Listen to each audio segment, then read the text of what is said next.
Part 1 got surprise gift for my baby. She has no clue. Pangarap ka. So, hindi kami makahanap ng ganyan kaganda kasi. Halata na. Yung ano, ito. Yung ganito. Ata. Hindi ko ito yan, mama. Ata yan, ma.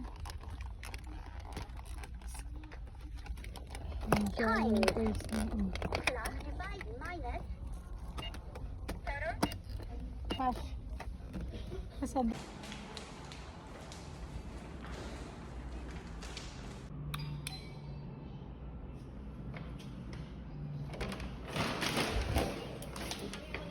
Hi, Zoe.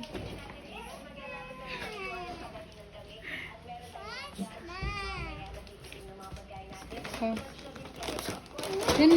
yan lang. Ano sabihin mo? O, ano mo na yan? Hindi ka pa naligo.